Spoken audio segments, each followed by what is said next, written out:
welcome to Climate Action Santa Monica's Water Forum for November of 2014. I want to give them a round of applause.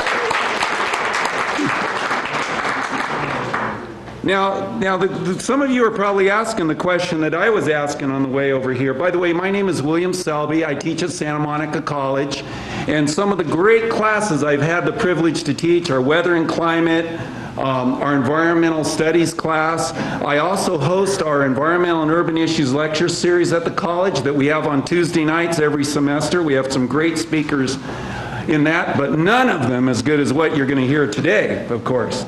So I'm coming over here on my bike today, and I've had the honor of introducing some of the speakers and looking after things today, and I was thinking, why am I doing this on a Sunday? Because I was thinking, you know, what really is important to me, because I saw it on the news, it's in the popular media. What's really important to me is how my favorite celebrity is wearing their hair. Because I've seen it over and over again, and then I thought, it's Black Friday. I got to think about Black Friday. How am I going to get out there? How am I going to fight to get what I want, to purchase what I need? And it began I began to realize that this is what I'm seeing with the popular media, that these are supposed to be the things that are really important to us, right? And then suddenly, on my bike ride over here, I realized that I was breathing air. And that without that air, I wouldn't be able to come over here. I wouldn't be able to go to the mall. I wouldn't be able to worry about my celebrity's favorite hairdo, right? And then I realized, oh, the second most important thing in my life, and yours too, is water. Because without water, there's no way we can do all the things that we do in our lives. We can't have friends or family, or we can't experience love or the beauty of the world. And so that would be the second most important thing in my life. And the third most important thing in my life, and now I'm already getting really excited because I'm on my bike, and so one of you is probably cutting me off, and I'm thinking the third most important thing in my life is food. Right? If I don't have nutritious food, I can't do any of those things that they're telling us in the popular media that we need to do to stay, happy. And so then it suddenly I realized that no, it's not that stuff that's really important. It's this stuff that we're doing today. It's about air, it's about water, it's about food, and how climate change is changing the way we think about those things. The availability of those resources, and our health in general is being directly impacted by our availability of water, how we use it, whether we have access to fresh water. And to remember, 1 billion people plus on this planet, that's with a B, do not have access to fresh drinking water. And so then suddenly the popular media wasn't in my mind anymore. And the things that were really important to me became important, to me. I guess I already said that, didn't I? And then I was thinking, but so wait a minute, I'm not really the host here, right? I'm not really the host. It's these climate change people, right? The Climate Action Santa Monica people. Could you please stand up, because these are the people that organized this. Just stand up. Climate Action Santa Monica people, come on, you folks in the back. They're very shy. There's more of them here, but they're very shy. So we want to thank you, first of all, for making this happen and making the mistake of inviting me to introduce the speakers. And the good thing is that, when I get to invite the speakers, then the speakers look even more important than they actually were, which helps a lot too. All right. So this is what Climate Action Santa Monica is all about. We all know that the climate's changing. We all know that it's affecting our lives in profound ways, even though we're not reminded about it in the popular media. And then it makes me think of one other thing, Janet, and that is, if air, water, food, and the basic resources that we have available to us are the most important things in our lives, then what would be the second most important thing? And I would argue that it is considering where we came from, what is our purpose here, and where are we going? And that's where I want to introduce Janet. And Janet is the minister of the church in Ocean Park, and they have been, the church in Ocean Park has been instrumental in incubating in helping to organize this climate action group. And I thought Janet might want to say a few words about her church. All right.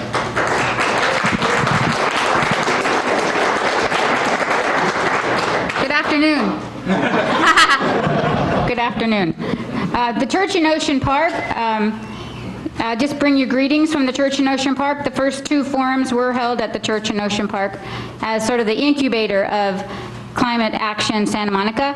And we are a diverse interfaith community dedicated to social justice. I bet some of you in here have actually been there before and organized some stuff out of there. Yeah, so they've been organizing, we've been bringing people together there to organize for positive change in this community and beyond for quite a while. And we're continuing to do that, not only with this Climate Action Santa Monica, but also we have a Committee for Racial Justice, which is working on education and mass incarceration and outreach into the community. And we also work with LGBTQ folks. We had our first annual queer prom at our church last June, and we'll continue to do that. We have a lot of different focuses that we're working on, but nothing would matter, as Bill would say, if you can't breathe. Right? So if we don't have a healthy planet, none of the other stuff that we're doing actually would matter. I do want to tell you that this is the kickoff for our open house. We have a month-long open house, and if you go to our Facebook page, you'll find out all the things that are happening. But we also are interfaith, so in December, we are celebrating all of the different holidays and holy days. So if you come on a particular holy day, we might be celebrating Bodhi Day, or Hanukkah, or Kwanzaa, whatever it is. So not only are we interested in what happens in the world, but we are interested in why we do what we do. So you're welcome to come and join us and look at our Facebook page.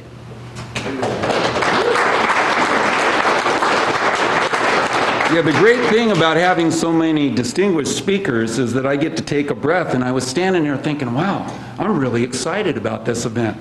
So I got to get a deep breath and calm down a little bit. And I think it's my job now, and the group over here, they're going to yell at me and remind me when I don't do something right, which will be most of the time today. Anyway, I think it's my job now to do a little weather update. Is that right? Would you like to see that? Okay, let's bring the lights down a little bit. Let's see if that works. Well, that didn't work very well, so let's try...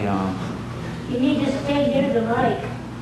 Oh, yes, thank you. Thank you for that. See, there's something already. And let's see here. There you go. Okay, and I have my pointer. So. At least I did. It may be that somebody else got the pointer very quickly. So anyone out there got the laser pointer? There it is.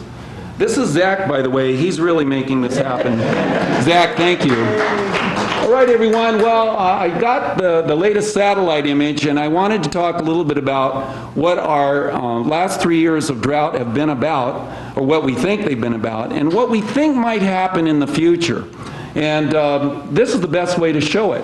One of the things you may have heard of, so I have 1 minute and 17 seconds. Okay, one of the things you may have heard of is that we've had this omega high over Southern California and almost all of California on and off throughout the last 3 years or so. And what that's about, it's a blocking high, and a high pressure system is it's really easy to understand. It's heavy dense air that sinks and it creates stable weather over us. And when we have stable weather, we don't get storms, we don't get rain, right?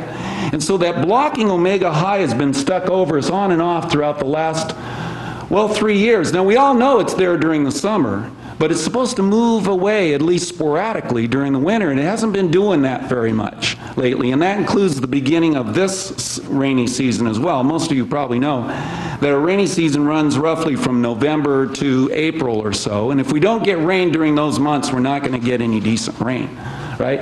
And there it is, folks. It's back, and if I could push the right button there we go. Now, this doesn't have all of the characteristics. Today's weather, is a little bit different, as all days are, of the typical omega-shaped high, and that's the good news, because this high-pressure system that we have over us today, it does represent sinking, stable air, a lack of precipitation. You all see how clear it is out there. We're even getting a strong offshore breeze, and that's our first major or powerful Santa Ana wind of the whole year. So all of that's bad news if you don't like drought, obviously, because it's very dry outside and the fire danger is still quite high, and it's going to be until we get some decent rains. So here's what has to happen, so you can watch for it now. By the way, you want to watch for it on the National Weather Service sites, and I can give those to you if anyone wants them. Just go to the National Weather Service in Los Angeles. You can Google it and you can get all this information yourself and bypass the middle people so you don't get the song and dance with it, right? Anyway, so what's happening to our high pressure system? Pretty strong right now. We've got the offshore winds. We're on the opposite side of the mountains from the wind. We call it the leeward side, and that means it's going to be dry and warm for the next couple of days, except at night, because the air is very dry. It cools off pretty well at night. You might have noticed that last night. Things are changing, though. This high is going to budge away, and this low pressure system over here is going to start moving toward us. And as it does, it's pretty likely that we'll get in Northern California some rain during the middle and latter part of the week. And many of you who have been up there may know that they've already been getting rain this year. They started with a relatively decent rainy season way up toward the Oregon border.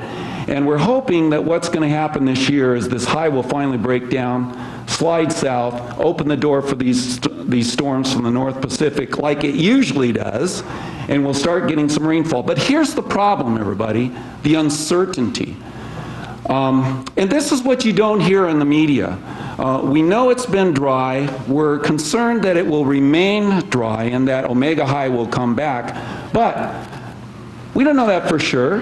The meteorologists will tell you when they're watching these weather patterns change, and it looks like we're in for at least a pretty good change for the latter part of this coming week, what we want to do is hook up to the tropics. And we used to call that the pineapple connection. Some of you might be aware of this, and I'm going to show you how it works. These storms are generated in the North Pacific, and the wind blows around a low pressure system or a storm in a counterclockwise direction. Is it too much information already? Okay, so what that means for us is that if those storms can make a connection, if these upper level winds can make a connection, and lower level too, to the tropics, they can drag that tropical moisture up toward us, right? We used to call it the pineapple connection, and steer it into these storms where the cold air is, and we'll get copious amounts of rain.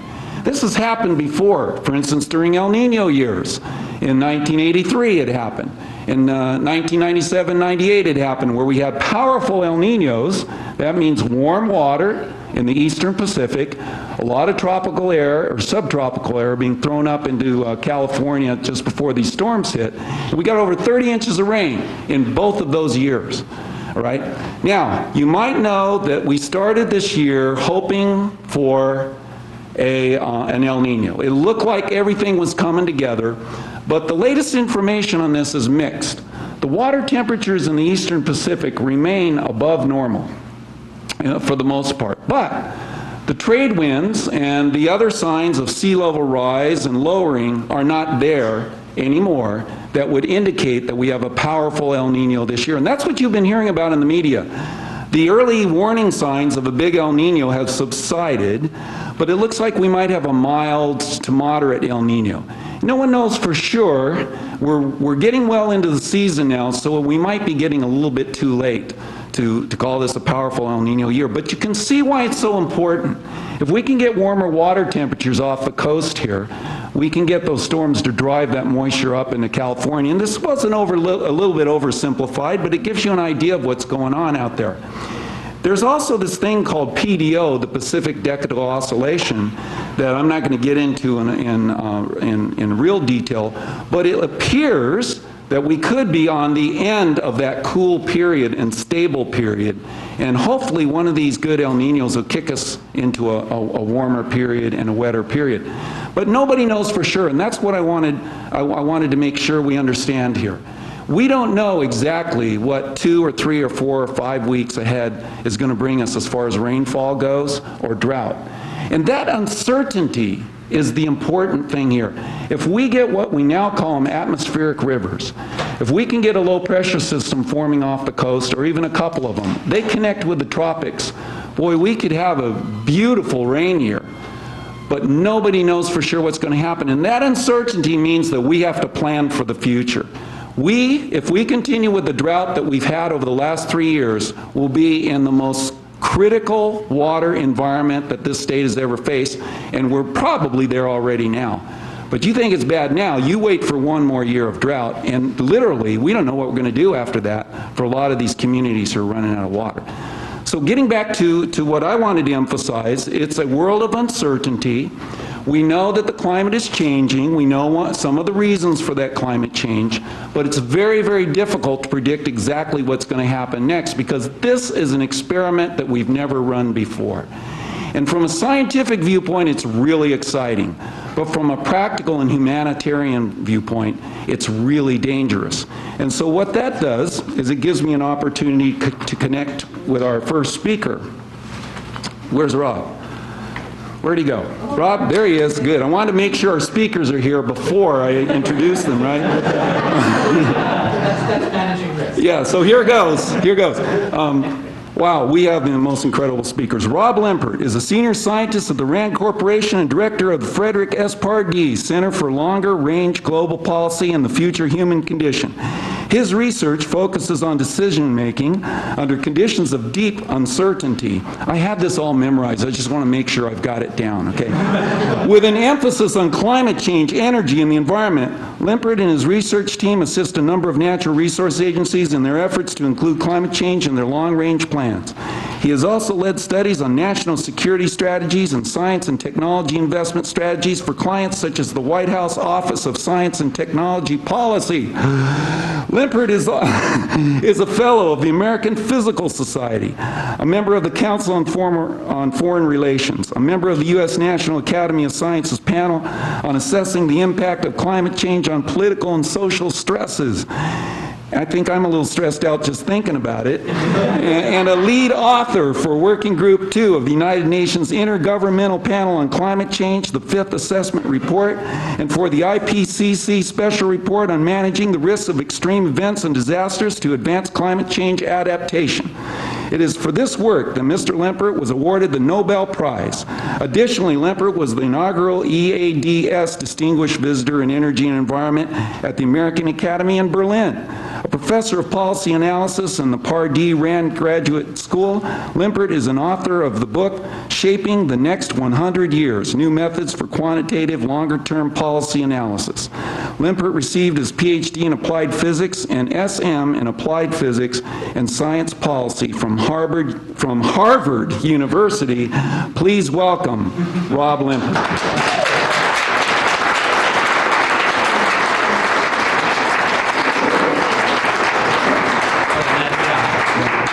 And after all that, I'm going to have to rely on Zach to get my slides up. Great. Okay, good. Oh, and this is not going to work on my machine, right? Oh, but it will. Oh, it will. My God, that's really impressive. Okay, great. Okay, so, oh, there we go. Okay, great, good. Okay, great. Well, thanks a lot. It's a real pleasure to be here.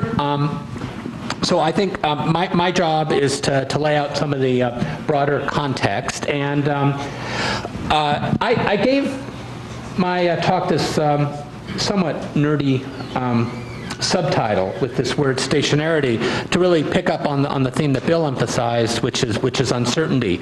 And I'm not going to give you my basic climate science and why the climate is changing talk, but often when I do that, I start out with a graph which shows the variability of climate going back 100,000 years, and it's got a little X on when humans started to become cognitively modern, which we can tell because they left cave paintings which look like people today would do, and then when you first get cities. And what it shows is people were, human beings were cognitively modern about at least 40,000 years ago, but we didn't start settling into communities, agricultures, villages and such until about 10,000 years ago, and that's about when the climate came out of the last ice age and stabilized. And so it's really fair to say that, and now what we're doing is we're driving the climate into a period where it's going to be more unpredictable and more unstable than it has been for the entire time that humans have lived in organized, civilized communities. So that is sort of the grand statement of coping with uncertainty, and I'm going to start out with some discussion of water, but then take back to how how should we think about managing and planning under those conditions? So Bill also mentioned the IPCC and the Nobel Prize thing, and so, which is also on the flyer for this thing, which made it hard to send out to my friends. And so this is, so I would just want to say a few things about the IPCC. So this is a very large group. There are thousands of scientists in the IPCC. Anyway, so I'm just showing the over the last 6 months, the fifth assessment report of the IPCC has come. Great, no, thank you. And so the first one has to do with climate science. The next one has to do with impacts and adapting to the effects of climate change. And the third one has to do with mitigation. I'm involved with the second one. This is the authors, the lead authors of that. So the arrow points at me up there. So just to give you a sense of how many people I share these accolades with. Really interesting reading. There's actually a 2-page summary out for those who don't want to read through all 4,000 or 5,000 pages. But the really salient messages for today is, climate change will have significant impacts on water resources. I'm going to just, scan through some of those ideas. And the other important point is, we look across many sectors, but in particular for water, we're really going to have to manage those resources very differently in the 21st century than we did in the 20th. Okay, so first off, let me just emphasize that water is a multifaceted challenge. We think a lot about supply, but we also need to think about flood, we need to think about quality, and part of managing water appropriately in the 21st century is thinking carefully about managing all these things simultaneously. Very much in the 20th, we manage them separately, which is not something that is going to work very effectively as we go forward. California is a particular challenge in California, in large part for 2 basic reasons. One is our water is in a different place than our people. So let me see if I can make this part yeah, there we go. So, this shows where it rains a lot, and this is where most of the people live, so the water is far from the people. And then we have this semi-arid Mediterranean climate, which is very variable, not only during the year. I mean, we get all our rain to the extent we get rain during a couple of months, and it's dry the rest of the year. But it's also, some years are much, much drier than others. And those recent charts that Bill was showing you are just give you some indication of the variability. But some years we get very little water, some years we get a lot more. So this is actually very difficult situation in which to manage water. So how have we done it in the past? Well, in the 20th century, we basically built large engineered systems and over-engineered them. So we built this vast system of dams and aqueducts, sort of one of the wonders of the world, to move water from where it is to where it was needed, store water for times when there was too little to get out the year-to-year variability, and then we kind of don't think about this anymore because we've done such a good job with it, but we've got all this infrastructure that when it does rain hard, that takes all the water and gets it out to the ocean as fast as possible to keep it from flooding us. And we manage variability, as I said, with excess capacity. So this is just a little chart which shows the population of the city of LA over the last 100 years and our major infrastructure projects. And when we built the LA aqueduct, I mean, hardly anybody lived here, and we built it much, much bigger than we needed. It was built for a city much larger than the people there, in part so to encourage growth and grow into it. This is the Colorado River Aqueduct. Again, for the first number of decades that it ran, it had far more capacity than we needed, the State Water Project. And so basically, we way overbuilt the system to manage variability. And even without climate change, this system is now under significant stress. I'll talk a little bit about this, but we no longer have more than we need, and we've been using a lot more than we have. Okay. These charts aren't nearly as fancy as Bill's, but hopefully they'll be useful. Southern California owes its semi-arid climate to basic global weather patterns. And so, this is the basic, and this is just, sort of basic physics, and it's often useful to emphasize the basic physics because the models are very complicated, uncertain, and there's, a lot of controversy about climate change, and it's just important to emphasize that the basic patterns we see are to very simple, well-understood principles. And so it's warmer at the equator, right? And when you heat air, it rises, and hot air can hold more moisture than cold air. So we have wet air rising from the tropics, and as it rises, it cools off, and so it rains a lot in the tropics. And then the air circulates around and comes back down in the mid-latitudes where we live. And so we get this dry air coming down. And so that basically means it's wet along the tropics and dry in the mid-latitudes.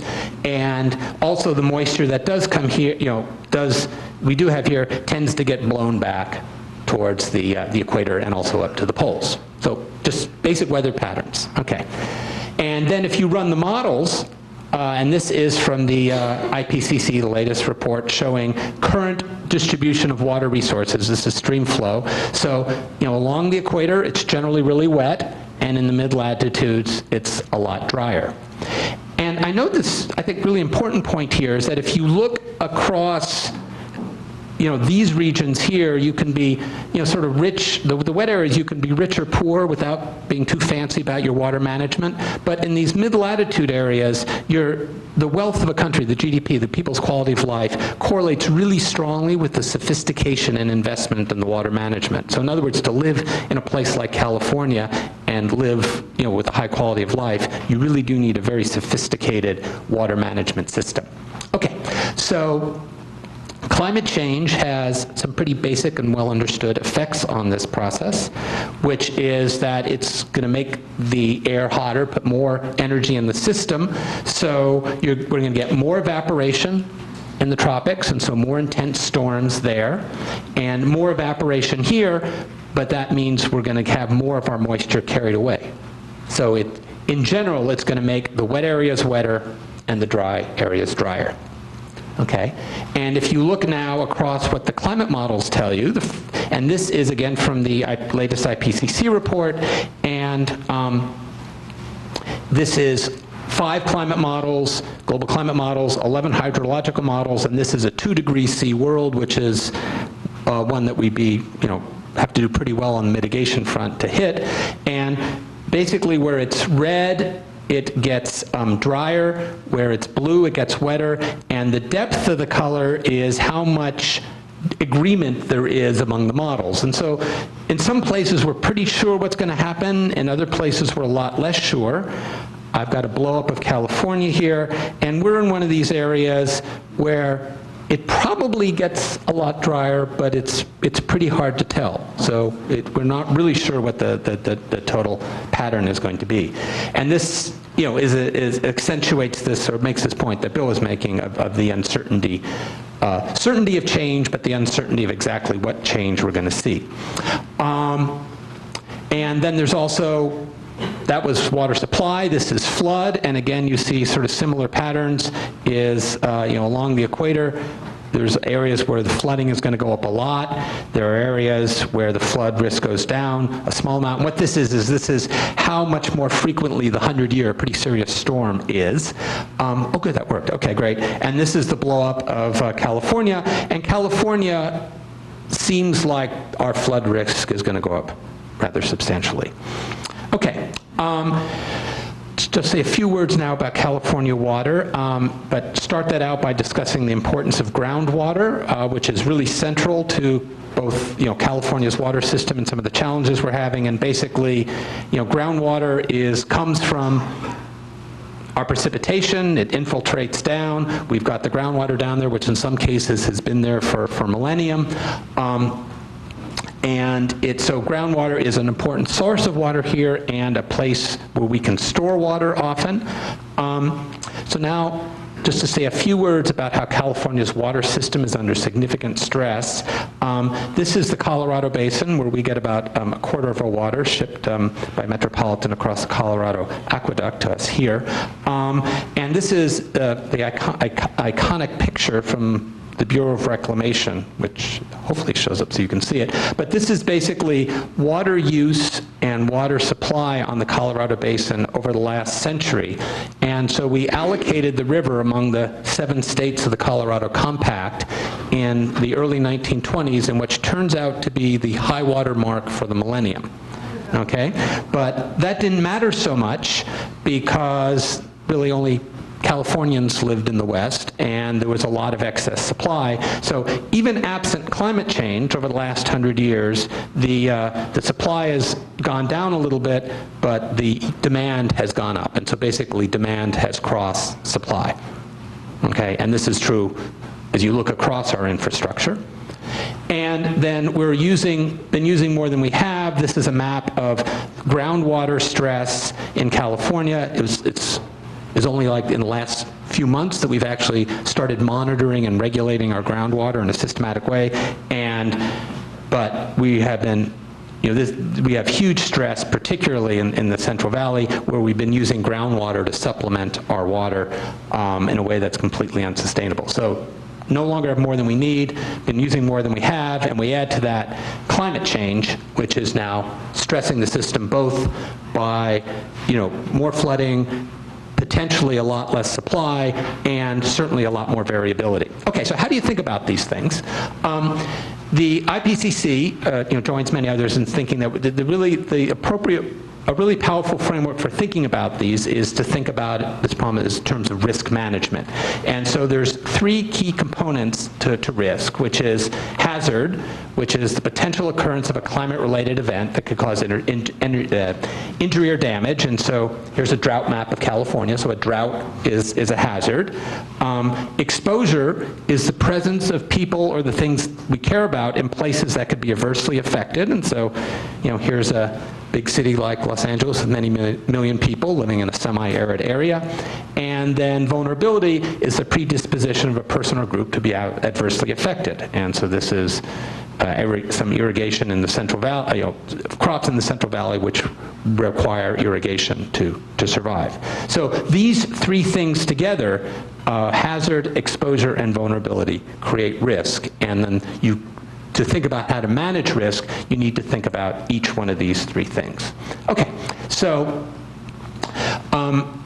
reducing risk in the 21st century really requires us to focus on what's called integrated water management, which means managing the water system as a more integrated whole and looking at both the hazard, vulnerability, and exposure all at the same time. So among the things we need to do, and I'm sure Deborah and Dean are going to talk more about these as we go through, but is we need to use a lot more local supplies, so efficiency, water recycling, rainwater capture.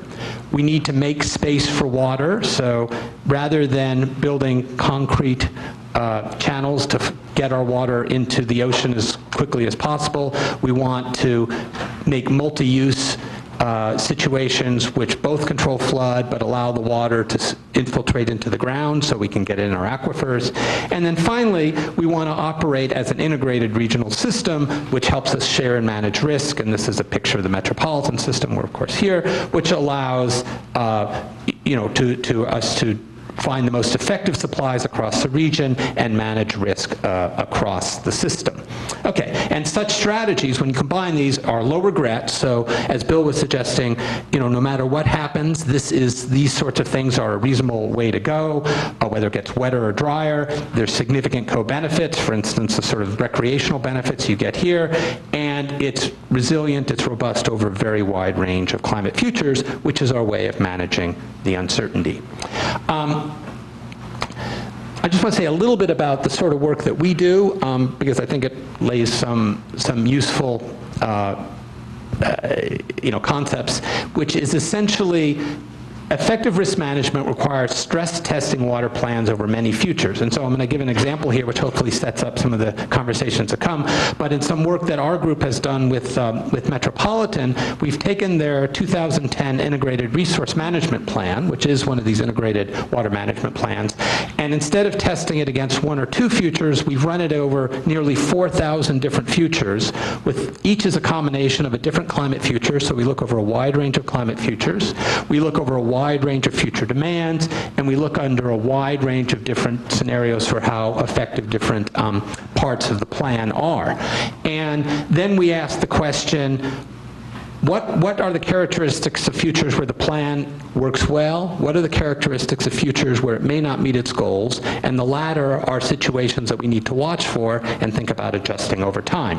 And so what you get out of that, not too surprisingly, is that the key drivers are the demand and supply, which is largely what climate change does to us, and a smaller amount how effective we are at getting our yield out of our groundwater resources.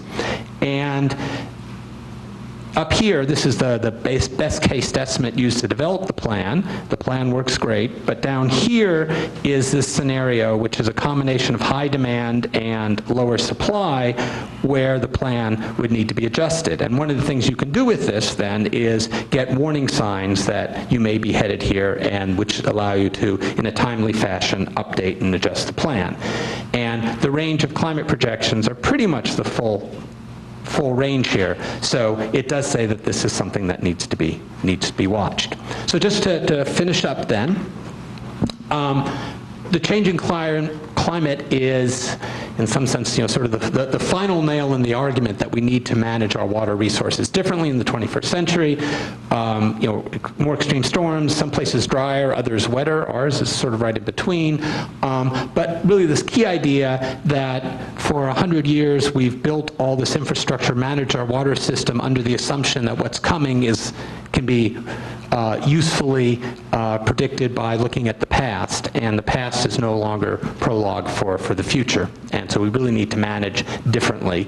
And then this idea of integrated water resource management can help reduce risks, manage all these components in a coordinated way. This then, it's easy to say, but it actually then requires both our government agencies within jurisdictions and among jurisdictions to work together, closely together in the way that they have not done in the past and are sometimes not. Sometimes it's hard to do, and also requires us citizens to become more responsible and knowledgeable consumers of water, which is why it's great that you're spending your Sunday afternoon in a dark room instead of outside in the beautiful weather.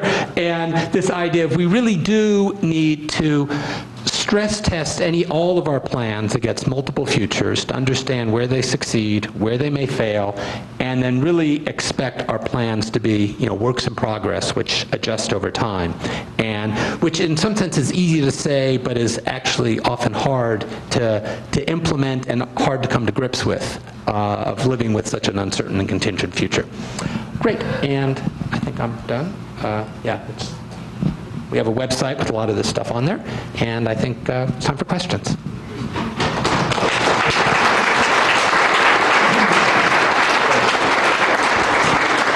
Okay, Rob, thanks so much. Now, here's the way we've got it planned, Okay. right? Or our organizers have planned it. Okay. We're going to have questions, maybe one or two after each speaker. Okay. And then we're going to have a panel discussion with all three speakers up here at once, where we're going to be using questions from the audience. So if you look there, right next to you someplace, there was a card, and you can hold off on your question until the three speakers are done, or maybe you're thinking, wow, Rob, I really want to ask you the question.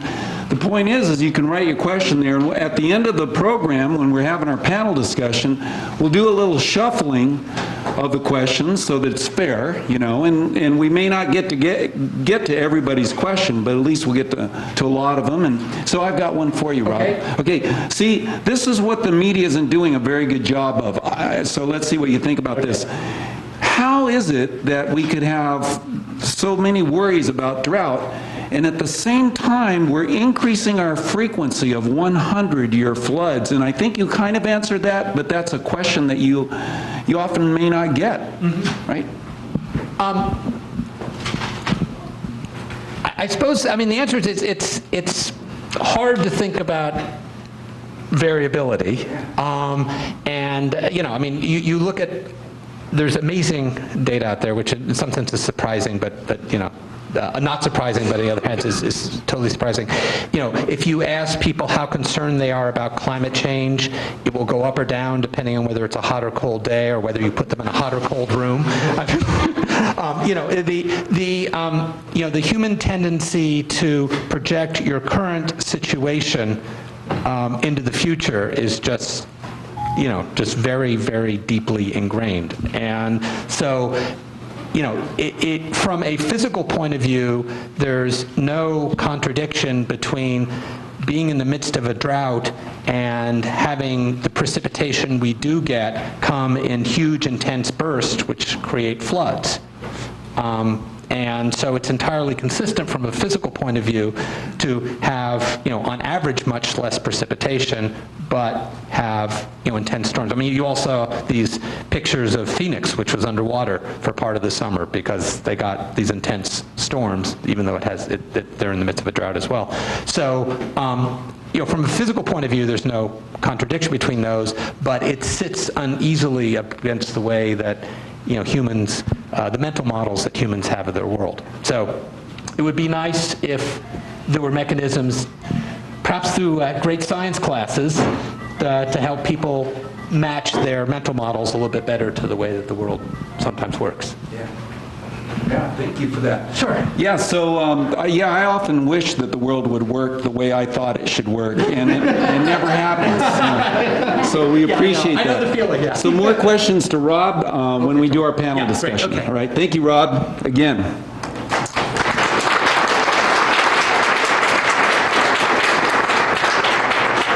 Okay, how are we doing? For our organizers, you okay? So yeah, I'm doing great too, so I'm glad to hear that. Our next presenter, just moving right along with the most famous people in the world when we're talking about climate and water, our next presenter is Deborah C. Mann.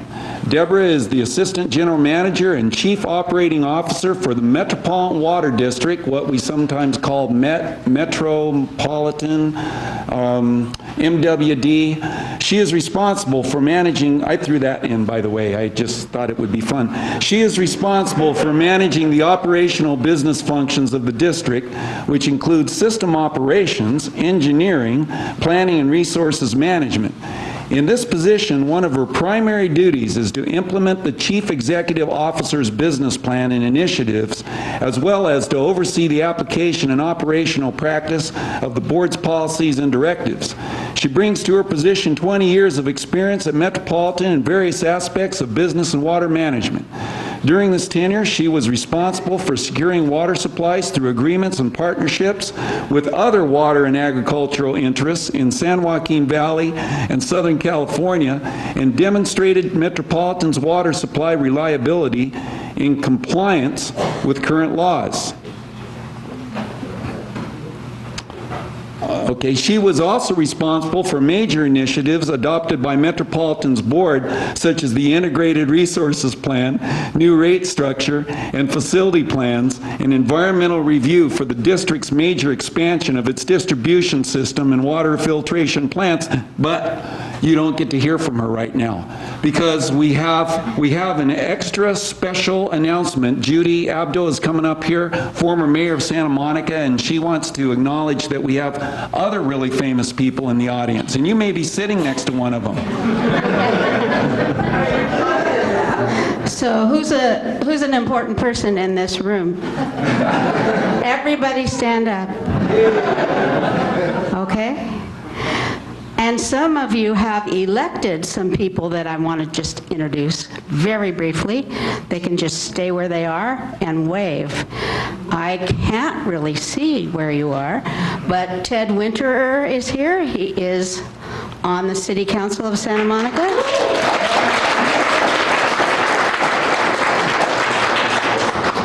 Gleam Davis is here. She is on the City Council, Santa Monica. And Terry O'Day is the Mayor Pro Tem of Santa Monica.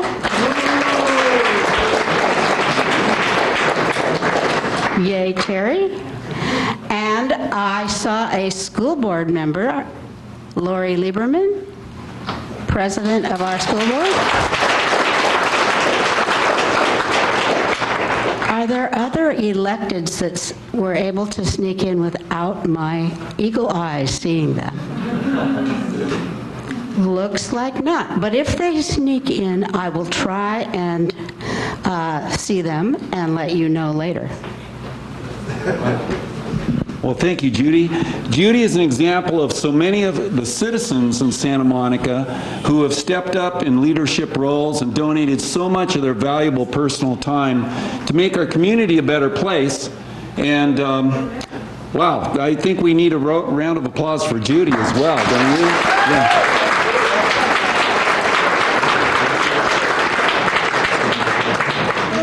Yes. All right, everyone, where's Deborah? Deborah Mann, come on up here from the Metropolitan Water District. Great. Deborah, you're in charge. Now I can see. Yeah, Great. take over. Thanks. Great. Well, thank you very much for having me here. This is really a pleasure to talk to an audience that is really interested in water and cares about it, and probably would like to take some actions on trying to make sure we have reliable water supplies.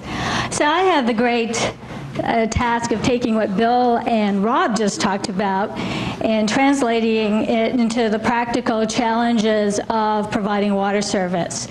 And just as I interpret their assessments of climate change, I'm kind of looking at the National Oceanic and Atmospheric recent forecast, and that was there's a 67% chance of an El Nino, but it could be wet or dry.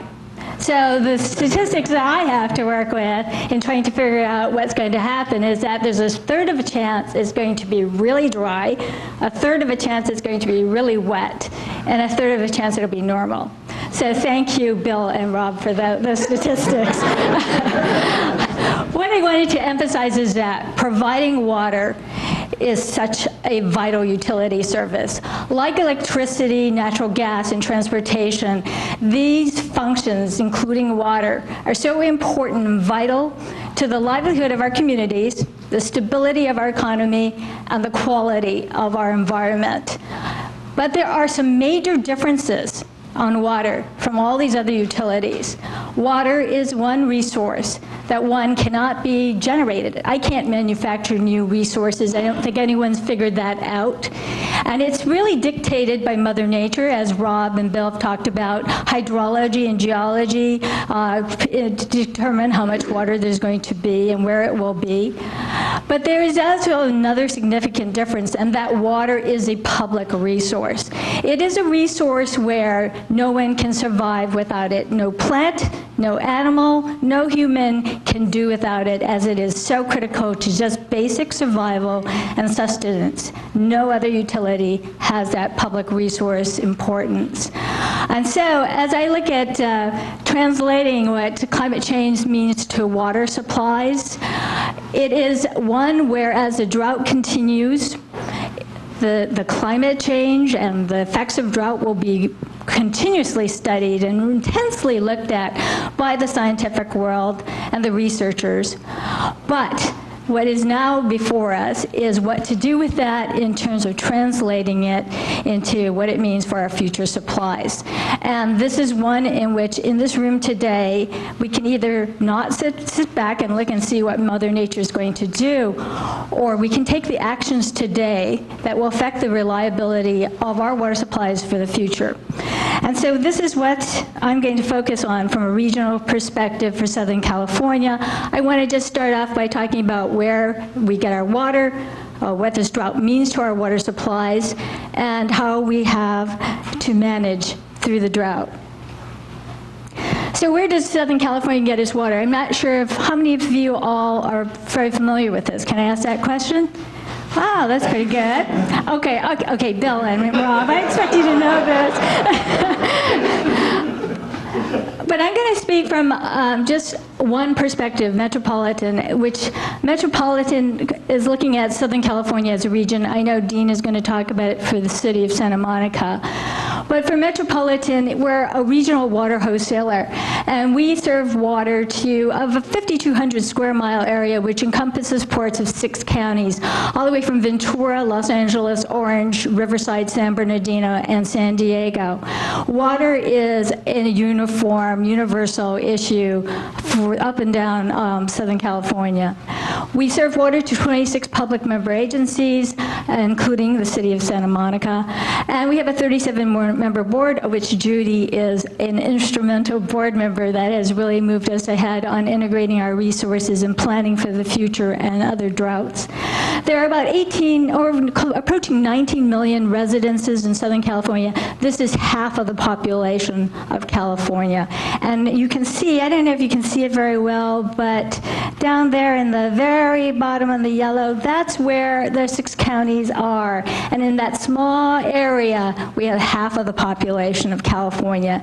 We have a regional economy of 1 trillion, which is half of the California's gross domestic product. And Metropolitan provides about half of the water that's used to meet the demands within Southern California. What I am trying to say here is that for our area, shown in that yellow, there's a lot at stake, and water is very important. So let's start off about where we get our water. First, there are local supplies in Southern California. I think Rob kind of hit on this. And again, if you see our square area, I'm sorry, it's a little low on this slide, but down there is our Southern California service area. We rely heavily, and this is very important, is conservation. We rely on groundwater recovery and our groundwater supplies. We have recycled water that has been developed, and we have surface water supplies, such as Rob mentioned, from the LA Aqueduct. But all of these supplies are very critical to Southern California. They're located right in our service area. And particularly, I want to note that conservation and our recycled water are 2 areas that are pretty much drought resistant. And so these 2 implements, tools, or resources are very important to us, especially in a year like this. So all of these local supplies will meet about half of the demands in Southern California. The other half comes from Metropolitan's imported water supply system. And it starts off where Rob had talked about the fact that we have the upper Colorado River Basin, which serves water through a series of reservoirs that capture the Colorado River flows. And then it goes further down, and then you can see where in this area here, we have an aqueduct system that takes that water to Southern California. What I want to mention is that we didn't just have this system just for Southern California. This is truly a partnership with 6 other states of Arizona, Nevada, Colorado, Wyoming, New Mexico, and Utah, and it also flows to Mexico. This is a system that many states rely on. We also get some water, and you can see in the shaded area the northern Sierras, and what I'd like you to do is remember that. It's a major watershed area. It flows water into Lake Oroville, and it also then takes it through the Sacramento River and Feather River system and into the San Francisco-Sacramento Bay Delta area. And then we have an aqueduct system which takes the water all the way south to Southern California. And again, I just want to make sure everyone knows we didn't just build the system for Southern California. There are several other public agencies, about 26 other public agencies in Central and Southern California, and in the Delta that get water from this system. Many people rely on it, both agriculture, urban, and environmental interests. All of this water represents the other half of our supplies for Southern California. So, does that sound good? So far? Good. What I wanted to mention is that we have a very diverse supplies, and I want you to keep that in mind. And diversity is good, like not putting all of your eggs in one basket. While Rob and Bill are talking about how dry it's in one hydrologic region, it may be wetter in the other. And that gives us huge flexibility. And each of these supplies that we talked about has a different water quality. And water quality, because we ingest it, water because it's incredibly important to the health of our groundwater basins as replenishment, water quality that's needed for recycling and making it possible is very important. And so as we go through this, I wanted to talk about what this drought means to Southern California. I think you might all know this, but we have a watershed. And this kind of represents a watershed. And it's like the northern Sierras where you have mountain ridges. And what happens is a watershed is a land area which captures and it feeds water either underground or through the surface drainage. And it takes that water and diverts it all into a water body, such as a groundwater basin, streams, reservoirs, lakes. These are where, when you see a water body, it's getting that water from a watershed. And typically, a watershed is pretty much defined geologically when you have mountain ranges that forms a bowl. So as a simple example, think think of the fact that when rain and snow fall in this watershed, it's like an umbrella that's open, and you turn it upside down. And when it rains, all of that water that hits the surface of that umbrella bowl flows to the middle, like a body of water. Same thing with snow. As it snows and it begins to melt, when it gets hotter during the spring, all of that water goes to the middle of that umbrella. So that's like a watershed here. You see, there's kind of like a bowl here. And that bowl is so important to us, and that the climate, in terms of how much rain, how much snow, determines how much runoff we're going to get,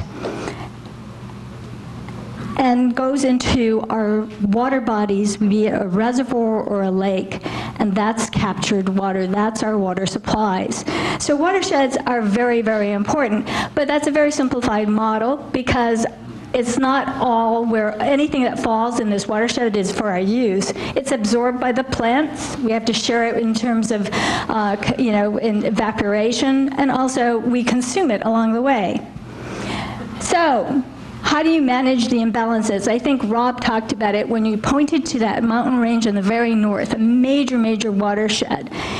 It provides, in the north, about 2/3 of the supplies that are available to the state of California because of those mountain ranges that we had pointed to in the top. But as Rob had talked about, most of the population, 2/3 of it is in Central and Southern California. So your major supplies are mostly in the north, and most of the population and the use of water is in Central and Southern California. And so we have to balance that. And not only feast and famine according to hydrology. So as a result, what we have to do was make sure that, as we have pointed out before, you recall talking about Colorado and state project providing about half of the supplies to Southern California.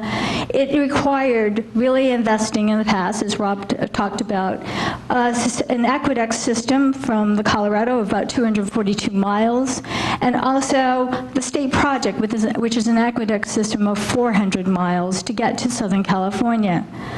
But huge diversity. Supplies are not in one place, very diverse supplies. So, as we listen to Rob and Bill talk about climate change, this is what's apparent to us. And if you look at this, you can see the California. Can you see the map of the outline of California? And here's the Colorado River watershed that we were talking about. What I wanted to point out, everything you see in yellow is considered already abnormally dry. When you look at the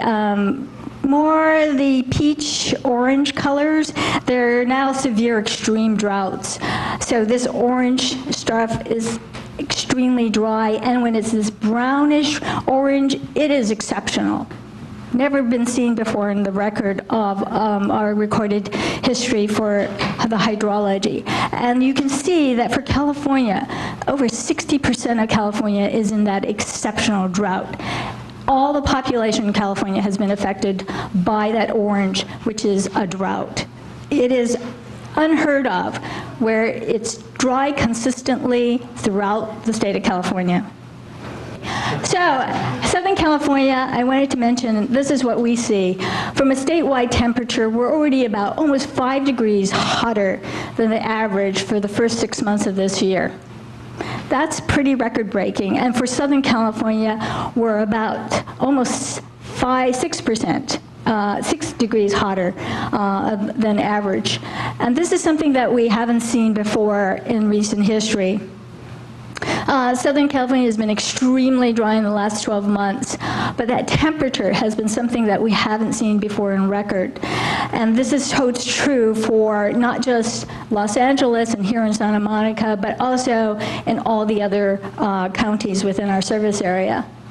What I wanted to mention is, here's my kind of academic graph, and I'm just going to say on the vertical axis you'll see the inches of precipitation, and then you'll see the kind of probability. And so this is like the average, this yellow line. Anything above it is wet, anything below it is dry, and this is like the 6th driest year in 137 years of recorded history.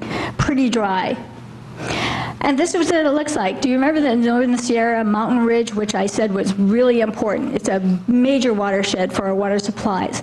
That's what it looked like in January of 2013. And you can see the snow along that mountain ridge. This is what it looks like in January of this year. Pretty dry, not much snow. And as a result of that, this is what we have to deal with in terms of supplies. Lake Overbuilt, a major water body that captured those water supplies for the Northern Sierras. This is what it looked like in January of last year. This is what it looks like this year.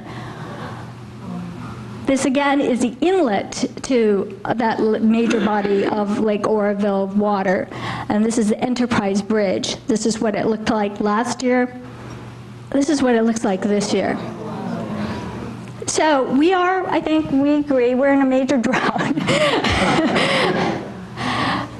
And so as a result, Governor Brown declared an emergency drought, calling for an immediate 20% reduction in water use. Metropolitan again called for a regional supply alert, asking for extraordinary conservation measures to be taken by all of our public agencies. And I think the city of Santa Monica, I have to credit, it was one of the first to just move ahead with this. State Water Resources Control Board adopted our emergency water conservation regulations and asked for mandatory outdoor watering restrictions, which is something that is a major use of water. So, in terms of washing down your driveways with water, in terms of washing your car with water, in terms of letting your irrigation system overflow and providing water running down the curb, and in terms of fountains that use water, all of this is being prohibited and goes towards the real need for water conservation and efficiencies. So how are we managing through this drought in addition to those measures? What we've done is I can't emphasize enough that the investments in conservation and local resources are huge for us. We've also invested in storage so that when it's wet, we capture that water, and when it's dry, we can pull from that storage and utilize it to meet demands. We have partnered with other agencies to make sure we can manage both agricultural and metropolitan water uses to the benefit of each of us as an additional supply. And the operational flexibilities in our system have been very critical. Infrastructure is so critical. It gives us the flexibility to take water from various sources to different areas of consumption. And we have met demands, the consumptive demands in this year.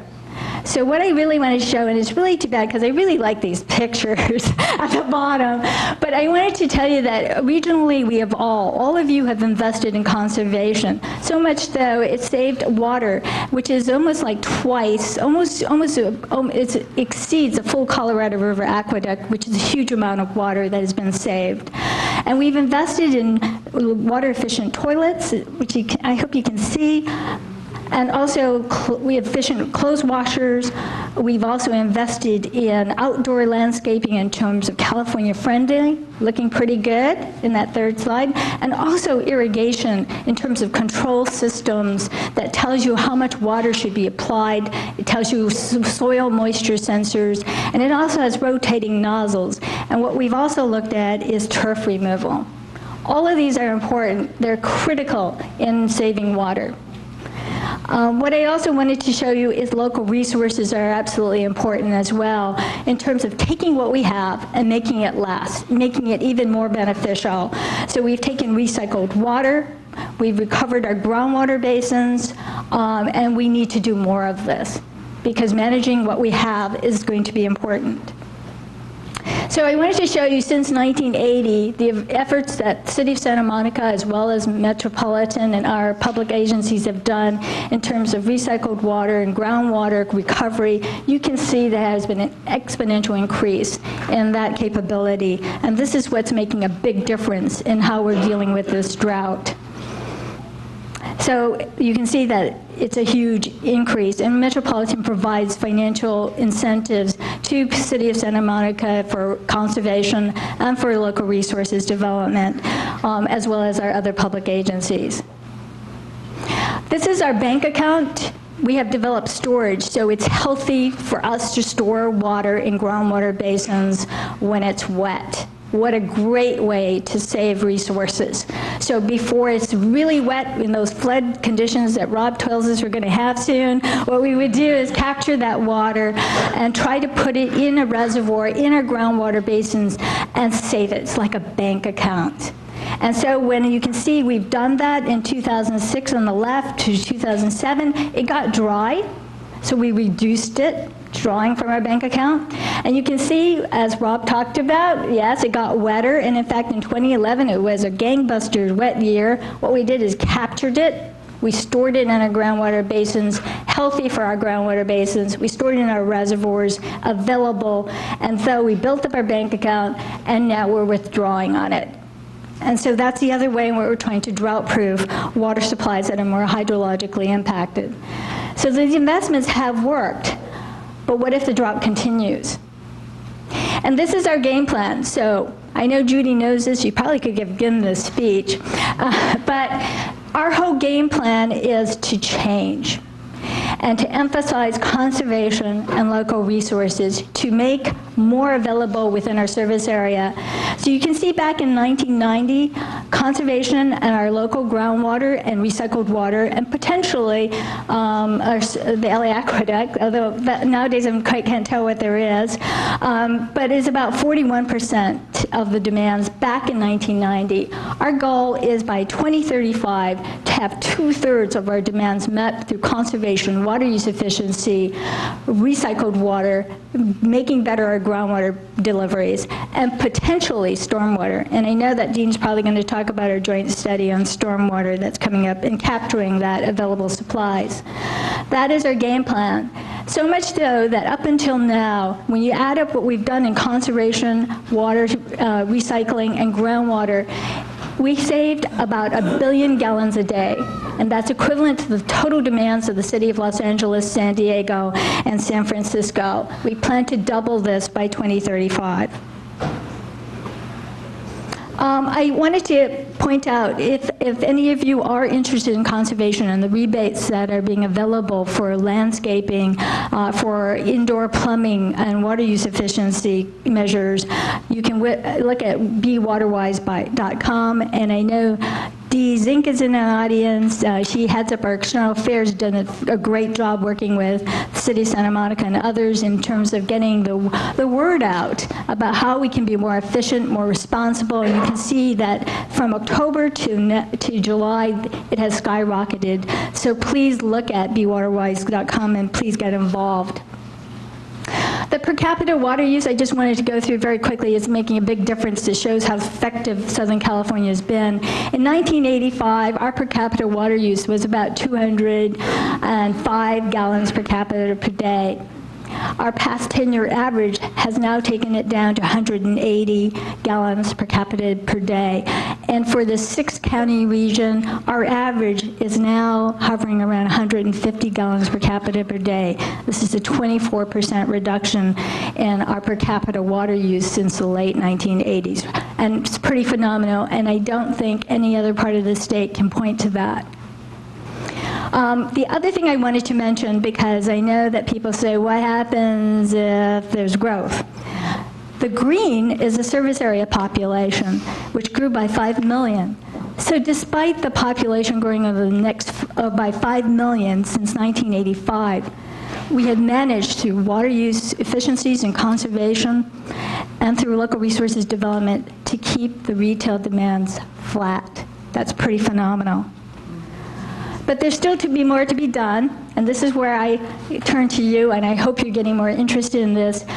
Outdoor conservation is important. We've done a great job with indoor conservation, but outdoor conservation constitutes about 40 to 70% of your residential use.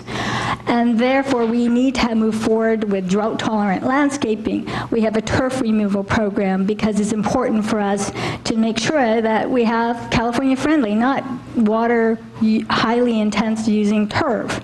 And there's been a great deal of interest in that.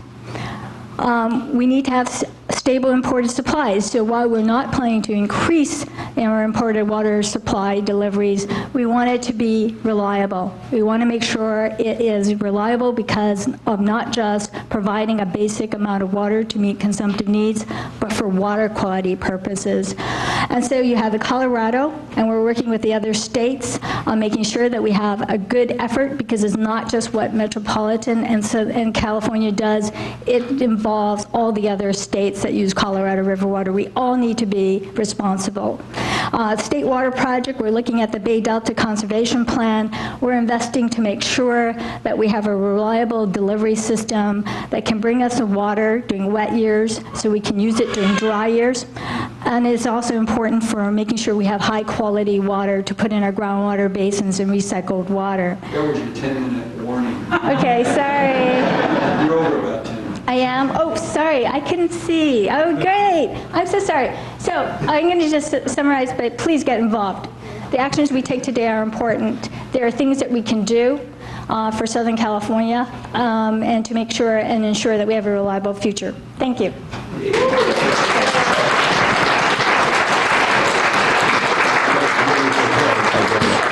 No, that's great. Great presentation by Matt.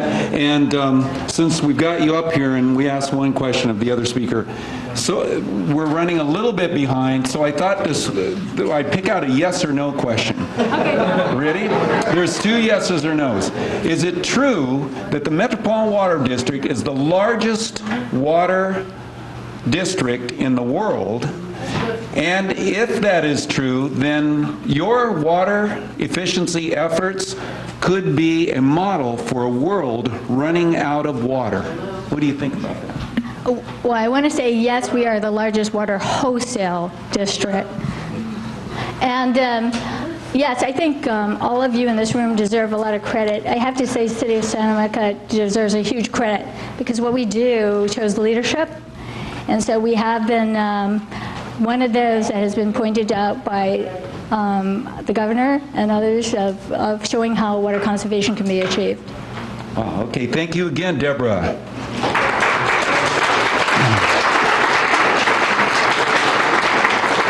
So remember, we'll have audience questions coming in during the panel discussion, but running just a little bit behind, not too bad. In fact, our next speaker is Dean Kubani now. Talk about a star for the city of Santa Monica and a wonderful neighbor. Dean Kubani is the director of the city of Santa Monica's Office on Sustainability and the Environment. He oversees all of the city's efforts related to, you know what, I just need to stop for a second. Dean, just if you don't mind. You know, I was thinking that on Tuesday, you know, Tuesday's the big weather change. So if we could all just agree that on Tuesday we're going to go outside and we're going to take a really deep breath and we're going to blow toward the east, okay? Just agree with me on this. And by doing that, we're going to blow that high pressure system out of here. If we can just all do it at once, right? And bring the low pressure in, and maybe we can get some rain. Now, what was I doing? Oh yeah, Dean, okay. Anyway, Dean Kubani, he oversees all of the cities. Are we going to do that, right? So when it starts raining on Thursday, we can say, we did it. It was this forum. He oversees all of the city's efforts related to water and energy efficiency, urban runoff, green building, hazardous materials, and sustainability. Since 1994, Dean has directed the ongoing development, implementation, and evaluation of the Santa Monica Sustainable City Program. He lectures on sustainability at universities throughout the country and has presented information about Santa Monica's programs at state, national, and international conferences. Dean sits on the advisory boards of the International Sustainability Indicators Network and the University of Southern California Center for Sustainable Cities. Please welcome our friend, Dean Kubani.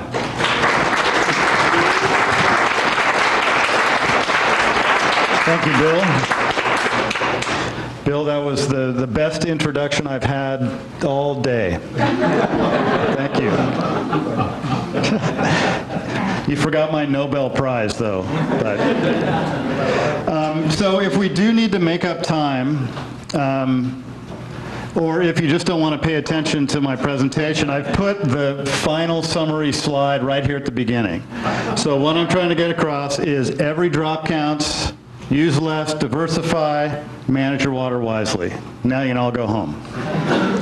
What I'm going to talk about is Santa Monica's water, where our water comes from, how we use it, and most importantly, how we can all, working together, sustainably manage it.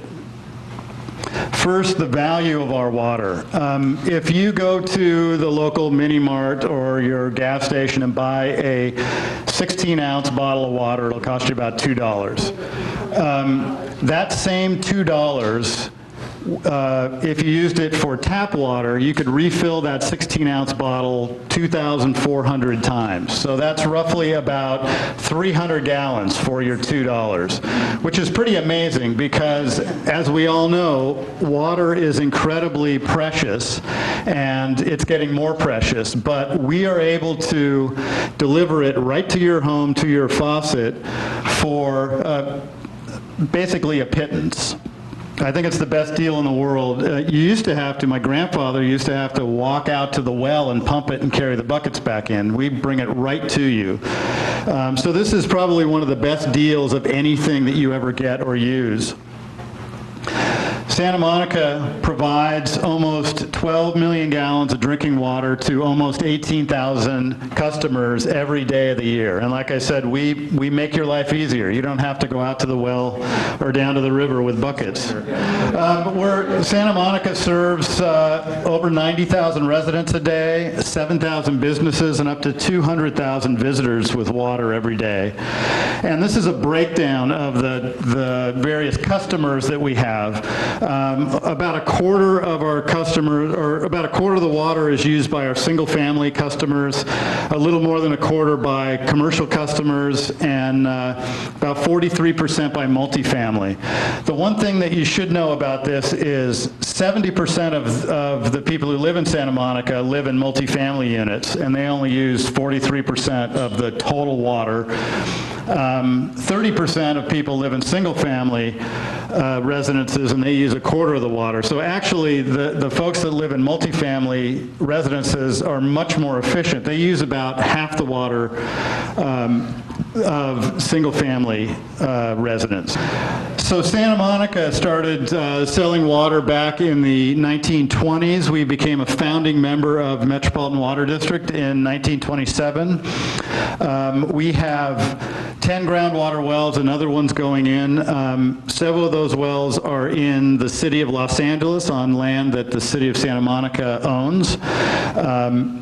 We have 2 imported water connections. Those are our 2 metropolitan connections to Metropolitan Water District's water. We have 2 treatment plants. One is the Arcadia treatment plant out by Wilshire and Bundy, and the other one is the Charnock plant, which is out in West Los Angeles. We have over 250 miles of water main, and we use reverse osmosis to treat that water so that you're getting the highest quality pure water out of your tap. This is a picture of Santa Monica's first water treatment plant. I believe this is the Arcadia plant back in the 1930s. And here's a picture of that plant today. This shows one of Santa Monica's reservoirs, and up in the upper left is the reverse osmosis treatment system that went in, came online in 2010. This chart shows how Santa Monica, how much water comes from local sources and from imported water. We're getting about 60% of our groundwater is local now, and about 40% is imported from the Colorado River and other parts of California. A little bit less than 1% is recycled. That comes from our SMRF, the Santa Monica Urban Runoff Recycling Facility, which is down by the Santa Monica Pier and captures runoff from the streets and treats that for reuse. What's interesting about this is back in the early 90s, we were up to about 70% local groundwater and 30% imported water. And then in 1995, we discovered a chemical in our groundwater called MTBE. That is a component of, or was a component of gasoline that leaked into the groundwater from underground tanks and pipelines and contaminated almost all of our wells. So at that time, we dropped down to getting only about 10% of our water locally from our wells and having to import 90%. By 2010, when we put in that new treatment plant that I showed on the picture, we were able to start reversing this trend, and so now we're moving back towards the 70-30. One other date to note is in 2011, Santa Monica City Council set a goal of becoming water self-sufficient by 2020, which means we want to get to 100% local water and stop buying water from Met. Sorry, Deborah. But actually the purpose is not to, not because of Met, it's because that's helping stretch the resources for everybody in the system. This map shows the groundwater basins in Southern California, and up in the upper left is where Santa Monica draws all of its water. It's the Santa Monica Basin. This is an unadjudicated basin, which means pretty much there are no real rules. If you own land and have the wherewithal to put in a well, you can draw water out of the basin. One thing that is important to note is that this groundwater, this local supply, is about 60% cheaper to produce than imported water. So the water that Santa Monica buys from Metropolitan Water District that comes from a long way away costs over $900 an acre foot. An acre foot is basically a football field 1 foot deep in water. It's 300,000 some odd gallons. The same amount of water Santa Monica produces is around $400 an acre foot, so it's much cheaper to produce local water. And as we've heard, it's better for us to be producing local water. All of these straws in the sand represent our wells. We're basically sucking water out of the aquifer underneath us. In 2011, the city did a groundwater study and estimated that the Santa Monica Basin has about 300,000 acre feet of water in storage in that basin. The city, we use overall about 13,000 acre feet, but actually we're drawing about 9,000 acre feet a year. And this basin is recharged by rain. So we're right now probably using our water at very much below the sustainable capacity or sustainable rate. There are not many people taking water out of this groundwater basin right now, and when we get rainy years, it fills back up. And the city's been managing this basin in a sustainable way for over 100 years, but this is something in the age of drought, where drought is becoming more frequent and is kind of the new normal. We're going to have to be much more cautious and conscious of the water levels and the level in this basin, because this is what supplies our water.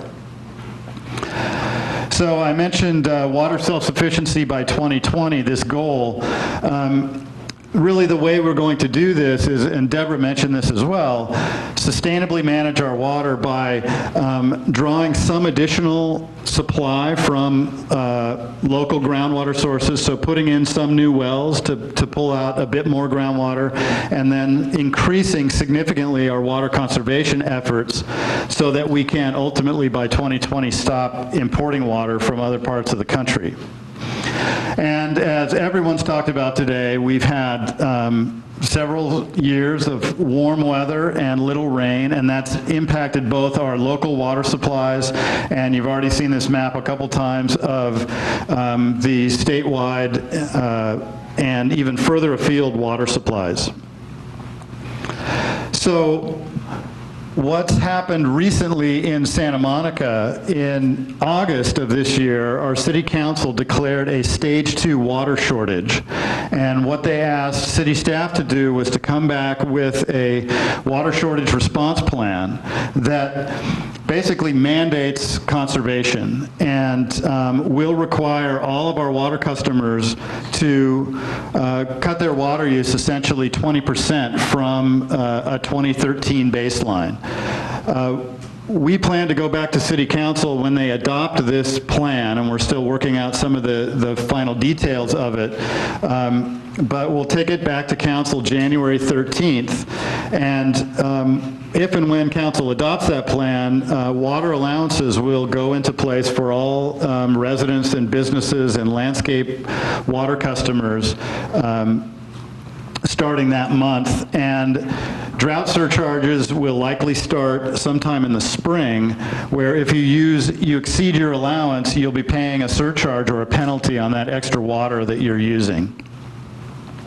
So this graph just basically shows what our 20% reduction goal looks like. Over here on the left is we're using just under 12 million gallons per day. We want to get down to about 9.6 million gallons per day, saving 2.2 million gallons every day. And so now we're going to focus on how we're going to do that. This chart shows how all of us use water at home. And this is obviously averaged, but inside the home, the highest water users are your toilet and your clothes washer, followed by showers and faucets, and surprisingly, leaks. And I don't know how many of you have checked for leaks recently, but that's something that we're going to advise that you do. The average home in Santa Monica, on the left is a single-family home, on the right is multifamily. The average single-family home uses more than 22,000 gallons of water every 2 months. That's a 2-month billing period. That works out to about 375 gallons per day. The average multifamily unit uses 6,700 gallons per 2-month billing period, or about 112 gallons per day. And the difference in that, most of it is because single-family homes, about 50% of their water use is used outside of the home for irrigation of landscapes. Very little landscape irrigation happens at multifamily units. So what does a 20% reduction look like? For the single-family home, or the average single-family home, that's saving about 75 gallons of water a day. For multifamily, per unit, saving about 22 gallons per day. One thing that when we're talking to people about reducing water, a lot of people in Santa Monica are very conscious of energy use, water use, the environment, and they've been doing just about everything they can to save for a long time. So a lot of people come up and say, how am I going to cut 20%? I'm already very efficient. We're proposing that council adopt a residential water use threshold. It would be set at 22 HCF. HCF is it means 100 cubic feet. It's about 700 odd gallons, and that's the billing unit that's on your bill.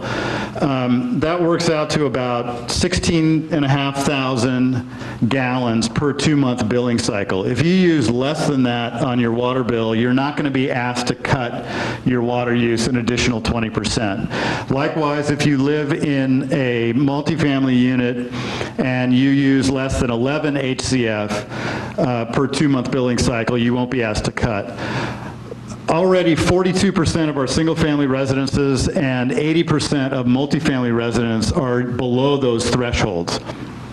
So we're doing very well, and a lot of people are not going to be impacted or asked to reduce more, although we certainly encourage you to do as much as you can. So how are we going to get there? These are our top 5 recommendations. Take shorter showers. Check for and repair leaks in toilets, faucets, showers, and irrigation systems. You probably picked up some of those leak check tabs out in the lobby. If you didn't, we have a lot of those to check your toilets. Replace your toilets with ultra-high efficiency toilets. Even if you replace your toilet 7 or 8 years ago, you can get better toilets now. Replace your top-loading, inefficient washing machines with Energy Star front-loading machines. Old washing machines can use up to 40 gallons of water per load.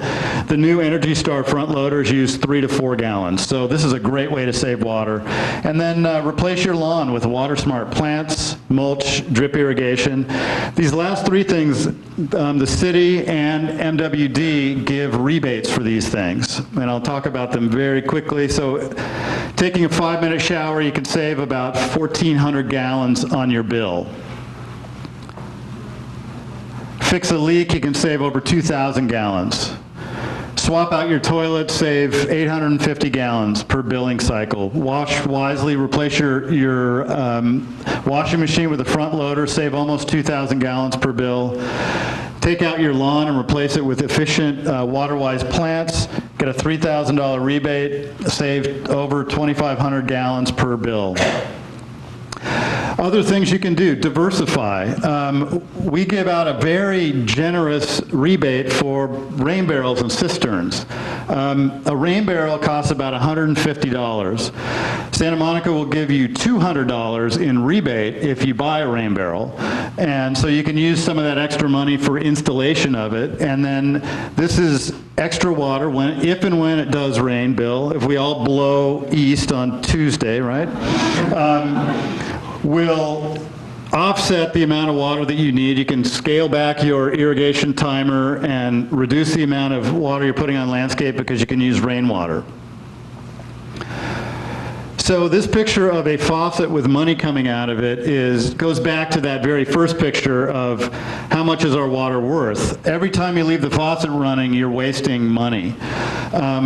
We're all water managers in this drought, and like I said, this is a new normal, so we need to think about wasting money and wasting water. You're going to help not only the Santa Monica community, but also statewide and region-wide by saving water. And you're also staying within your water allowance and avoiding any water charges or drought surcharges that you might otherwise pay. I can't see this on here. There is, I guess the image that I had on here is not showing up, but what's coming is My Water Report. We sent out some surveys very recently, which is a tool for single-family customers that you can sign up for that will tell you very clearly how much water you're using, what your allowance is, how much water your neighbors are using, and it kind of ranks you to show you if you're a water waster, a water saver, or somewhere right in the middle. And it will have links to rebates and other ideas that I've talked about on ways that you can save water. So if you haven't seen it yet, you'll be seeing something in your bill if you're a Santa Monica water customer right now. We'll send out bi-monthly reports. You can set up an online profile. You can get these things via email. So this is just a way that one of the things that we're doing to help you save water. Oh, there's the table. That is what it'll look like. And I'll end here with, Santa Monica is a customer of its own water, so we're required, the city of Santa Monica is required to cut its water use by 20%. So these are some of the things that the city is doing. Most of our buildings now, including this building we're in now and the new Pico Library, have cisterns. So when it does rain, we're capturing that water and reusing it for irrigation and also for toilet and urinal flushing. I mentioned Smurf already. We're looking at the city's water treatment plant to increase the efficiency of the reverse osmosis system.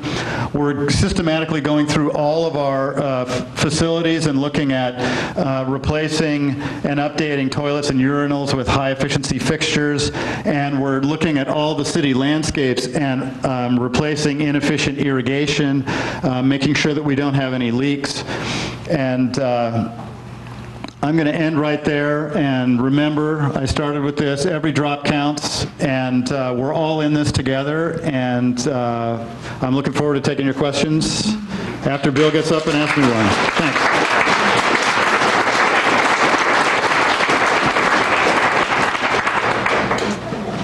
All right, thank you, Dean. Well, we're running still a little bit behind, but you did a great job, and I want to thank you for all the work you've been doing with the city, and everybody here who's done their part.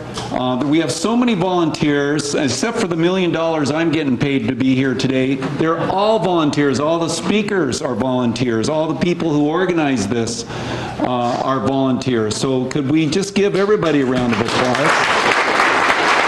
And so the next step to this is that we're going to have a panel discussion. We're going to have all three speakers up here, and we've got a ton of questions that we're going to sort through. And I guess that'll take us about a minute or two to set up. But before we do that, Judy's going to say something. Judy, what do you want to say? Earlier, I introduced Ted Winter, Terry O'Day, and Gleam Davis, and now we have been joined by Sue Himmelrich, the newly elected city council member from Santa Monica.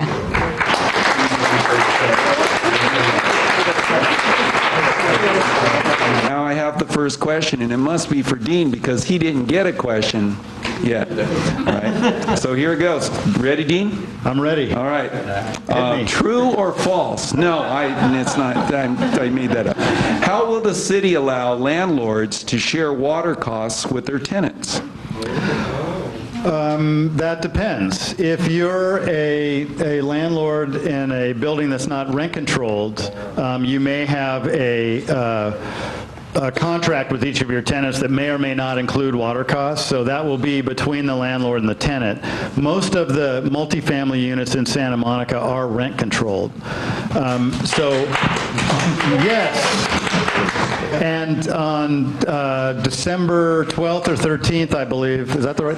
11th, December 11th, the Rent Control Board is actually going to be discussing this very topic. Back in 1991, when there was a similar severe drought, the Rent Control Board allowed landlords to pass through a percentage of the additional costs or drought surcharges to their tenants. Not the whole thing, but a portion of it.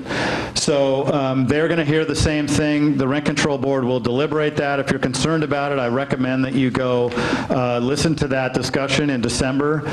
And so it is possible, just like in the past, that some of that will be allowable to be passed through to the tenants. And I did want to point back to one of the things that I showed on my slide, is that already 80% of the units in Santa Monica are below the threshold that's been set already. So most of the multifamily properties are not going to be incurring any drought surcharges right now, based on current use. Yay! Wow. Well, I think Dean gets the award for the most thorough answer to the first question. That was beautiful. So let's run through them, everyone. How many gallons? Now we'll see who can answer this one. I feel like I'm in Jeopardy. I know. How many gallons of fuel does it take to deliver 1 gallon of water to Santa Monica, to a Santa Monica user? I don't know. Anyone want to guess at that, or? Well, what we can tell you, since they're not talking, is that it turns out, a lot of you may not know this, if you've ever carried a bucket of water, how heavy it is, it turns out that the pumping of water is one of the greatest costs for all water districts in California. Did I get that right, Deborah? Yeah. Oh, okay. Particularly from the northern... Right. Yeah, particularly when we're moving it from the Colorado River from northern to southern California. And there's the number that, what, 20% of California electricity is for the pumping and treating of water.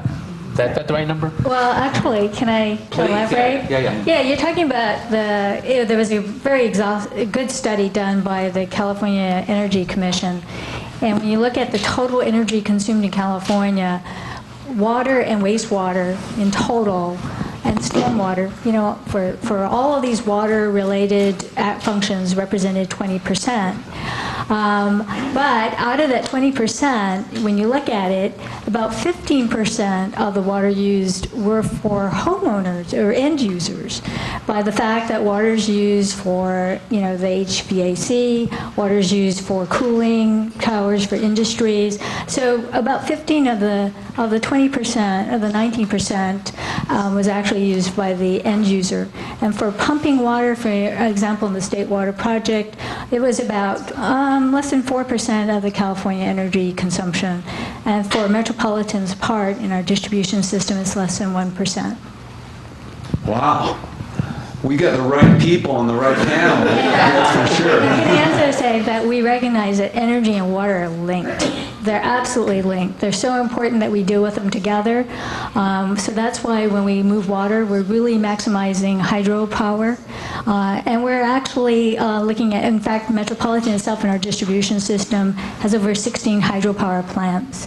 And we're putting in solar energy at our treatment plants. So we recognize that when you save water and you save energy, it really conserves on both sides, and it also saves money. So that's where we're headed. Beautiful. All right, next question. Does Santa Monica's water well supply suffer from the possibility of saltwater intrusion?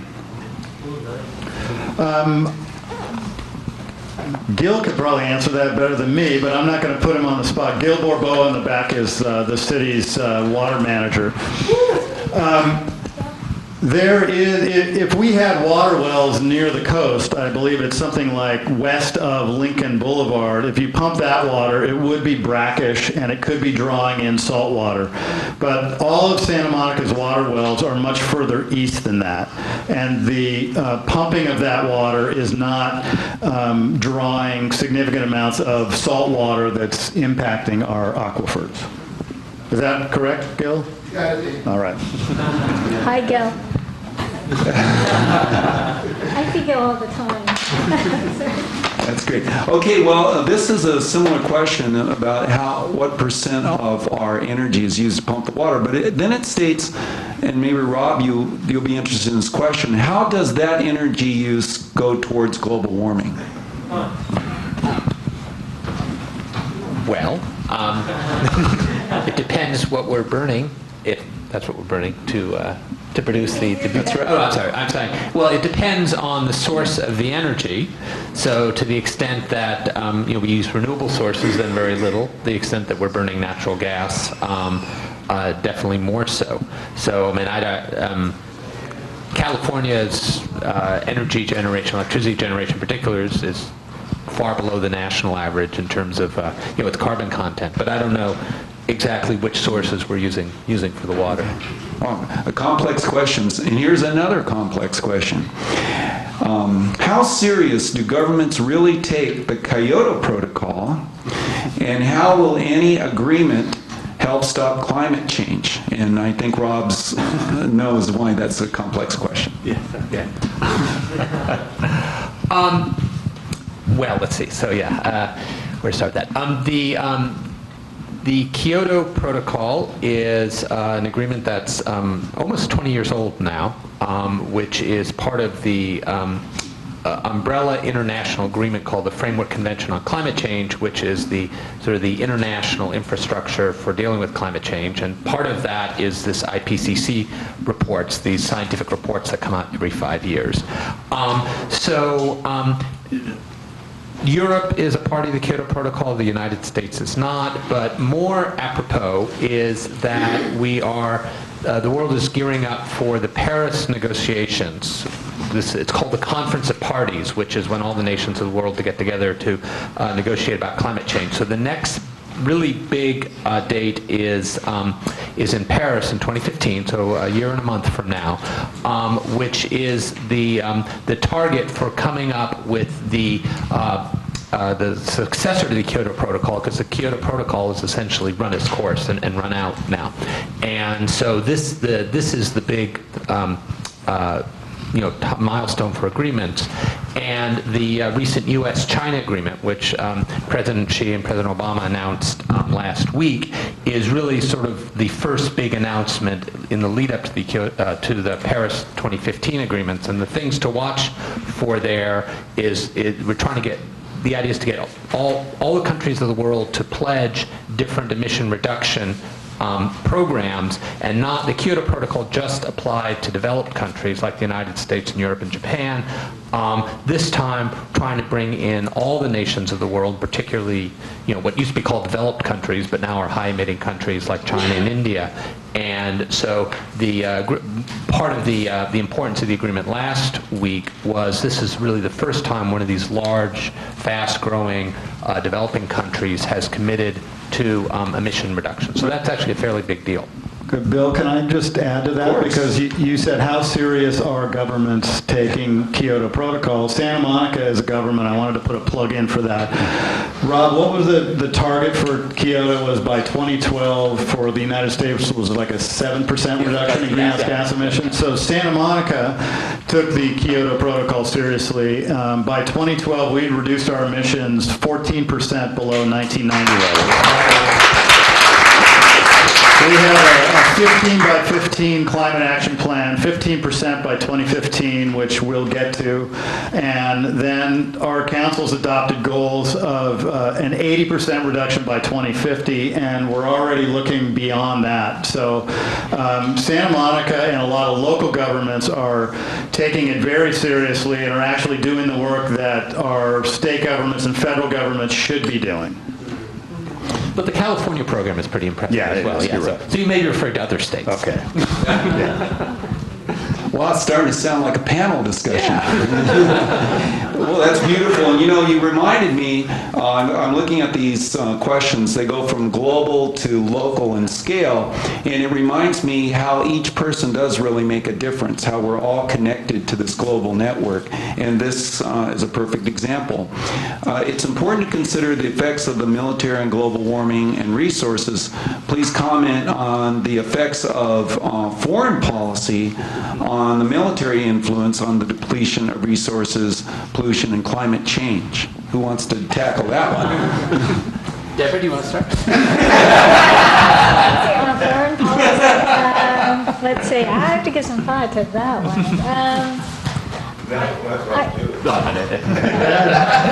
Okay. Bill, I think that's what the Stephen Colbert video was supposed to be. Pretty much. Yeah, You don't need that question answered. Okay, yeah. That's a rich, multifaceted question. So, I mean, number one is that we spend a lot of money protecting. We, the U.S., spend a lot of money protecting, global oil supplies. So, which is a cost which is not always factored in to the, the price we pay for things like gasoline, and so, I mean, one contribution, one impact is that we may be, we again, U.S. and globally may be underpricing the real, both the cost of producing gasoline as well as underpricing its, its more global impacts. So I think that's one answer to that question. Actually, the U.S. military has a number of programs to try to develop alternative fuels and is actually taking the decarbonization rather seriously. So trying to come up, be a technology leader for things like, low carbon aviation fuels and low carbon transport fuels and that sort of thing. So that's a benefit to some of our activities. So there, as in many things, there are costs and benefits. That was really good. Yeah. So now we go local. In a city like Santa Monica, what has the greatest impact on the water deficit? Or the water demand, excuse me, it's called water demand. What, can you say that again? In a city like Santa Monica, I'm not sure what that's supposed to mean, but what has the greatest impact on our water demand? I'm not sure I understand. That's not a good question. I couldn't say that, but thank you. No, Well, you showed I that. think they're I asking. did show a slide up there that shows how we use our water in our homes, and the biggest water users.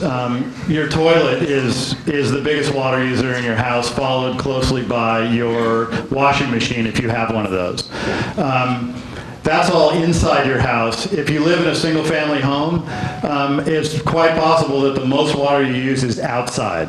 And a lot of people in this city over-irrigate their landscapes. They may not even set their irrigation timers. They may not know if they have leaks because they're set to go off hopefully in the early morning or at night. But that's one big area, if you live in a single-family home, where you can reduce is learn about your irrigation system and your controller. And we've got some staff over here in my office, Russell and Kim, who can help you. And we've got folks that will come out and help you figure out where you're using the most water and how you can save. How's that? You forgot to say the amazing Russell and Kim. The amazing. Yeah, right on.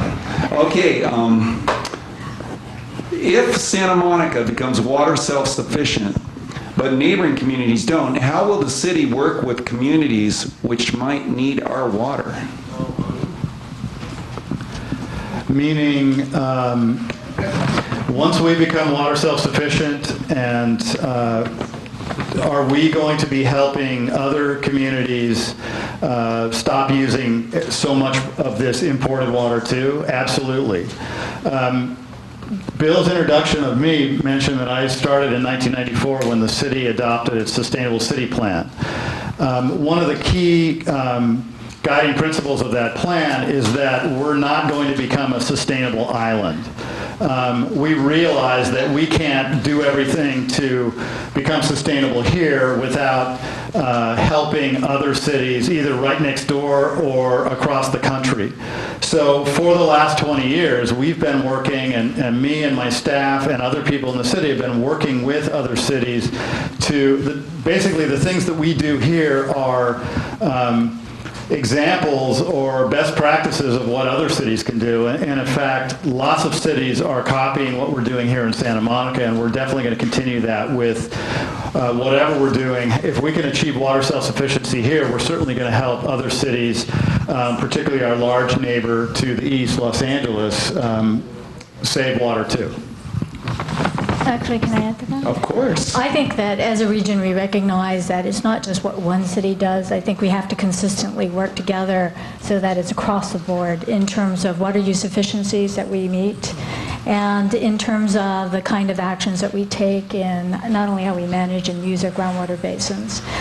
So I think that's where there is a huge collaborative effort. I know amongst the public agencies of Metropolitan, there is a consistent recognition that we have to meet conservation goals across the board. We have to develop local resources and meet those goals across the board. And so I think that while we hope for mutual assistance, I think that working together and collaboratively, not just city, by region, that we will have that across the board achievement of water use. And every acre foot of conservation and recycled water that we develop is very valuable. It's saved. But it means that that's an acre foot of water that can be put in our bank account.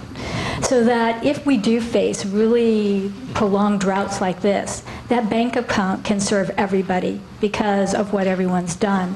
And so we see how that works. So it's not just you're getting off of Metropolitan, it's the fact that we are saving the water and making it valuable and accessible in a prolonged drought like this one. And that's how we drought-proof this Southern California region. And I want to say this as well. From a metropolitan standpoint, it's not just what Southern California does, it's also what we do up and down the state. And I think that there's one great thing about a crisis, even though it's really uncomfortable and not very much fun, it really highlights the opportunity for everybody up and down the state, Northern, Central, and Southern California, to recognize the seriousness of this problem and to take action together. And I think that that's something that we're hoping to achieve, not just in Southern California, but for the entire state. Well, Well, it sounded almost like a wrap-up statement. Wait, Bill, I have a question for you. But it wasn't. Actually, this has been burning in my mind as you were saying that you were riding your bicycle, thinking about, the celebrities' hairstyles and food. So what celebrity were you thinking of that just had you totally? I totally made that story up. On my way over here, I thought, what would be a great story? And I was thinking about the popular media and what people focus their attention on, the things that really don't matter. It's amazing that we've been strangled into thinking that way. It's pretty sad. Well, one more question, and there's so many. We've got a whole stack of them in here, and we're already out of time. We're 3 minutes over. But this is about recycling, and so what will it take to build infrastructure to recycle our water throughout our Southern California region? I love that question. I thought you would. Yes. Recycled water is so important as a resource, and I know that we've been doing it locally by communities and locally by cities. I think that there is now recognition that you could really make this resource count by having it available on a regional basis. And so I think that's where there's collaboration. So we are pursuing projects that are not just from one agency, but multiple agencies. And infrastructure will be important. Infrastructure to treat and purify that water, infrastructure to take that water from the source and get it to each of our consumers is very important. And so I think that's something that all of us will collectively invest in. I know that we recently passed the Proposition 1, where the governor recognized how important this is, and under Proposition 1, which is a $7.545 billion revenue source, state funding available. A good chunk of it is for recycled water, and I think that's our opportunity to make sure that we can pool our resources from a local standpoint, a regional standpoint, and statewide funding, and really develop regional recycled water for Southern California. And so we look forward to that opportunity. We'll be moving in that very quickly. Wow, beautiful. Well, thank you again. Well, everyone, before we call it a day, we have some closing remarks, and of course we want to hear from the folks that made all of this possible.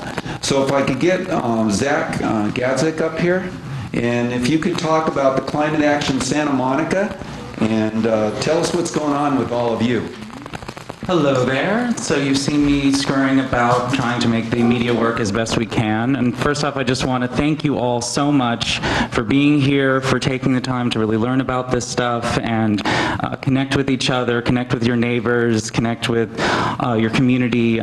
So anyways, I have a little history that I just want to read because you may be confused. We used to be the California Climate Change Exchange, and now we're Climate Action Santa Monica. So let me just read this history a bit.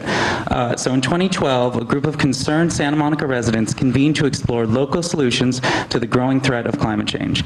California Climate Change Exchange was formed as a project of the Church and Ocean Park in Santa Monica, a program, thank you, a program of direct education of local residents and businesses became the centerpiece of the organization, and with a grant from the City of Santa Monica, thank you so much, the California Climate Change Exchange was able to mount a series of successful public forums. This is our third one that we've done. You can actually go onto our website, Climate Action Santa Monica. There's a reason why we shortened it, .org, in order to watch our first two forums, and this one will also be available online, so you can learn lots of information about it. And so we realized, originally we'd had this idea of connecting people online, but we went, there's a lot of stuff going on online. There's a lot of Facebook and Twitter and all that stuff, but there aren't that many opportunities as a community to sort of get together with your neighbors, with your friends, and talk about these issues and learn about these issues with these fabulous panelists. We're able to tell you so much about water, probably more than you ever wanted to know, about where your water comes from and what you can do to conserve it. And so we thought, these forums are really the focus, and here in Santa Monica, that's where we want to focus our efforts. We also have a number of working groups. We have a electrical grid working group, which is sort of helping to focus towards moving towards CCA, community aggregate electrical production with 100% renewables, sort of get the city onto that track, as well as a group that's helping the Santa Monica Malibu Unified School District sort of have a lot more integrated education about environmental sustainability. So that's kind of what we're doing right now. I want to thank everyone again for coming out here for learning, and that's all. And we have a reception. Oh, yes. Yeah, so to wrap all of this up, everyone, we do have a reception for the next half hour or so. We welcome you to. And you know what I was thinking about? I was thinking about all of the combined energy, expertise, the knowledge, and the caring that has been in this room for several hours. And if you don't think that that makes a difference, you missed something, because there's a lot of positive out there. There are a lot of positive things happening. There's a lot of hope for the future. We hear all the negative, but I'm an optimist, and I think folks like you and folks like these are going to make such a positive difference that the future is so bright, I'm going to need shades, especially here in Santa Monica. So again, thank all of you for your volunteer work for coming today.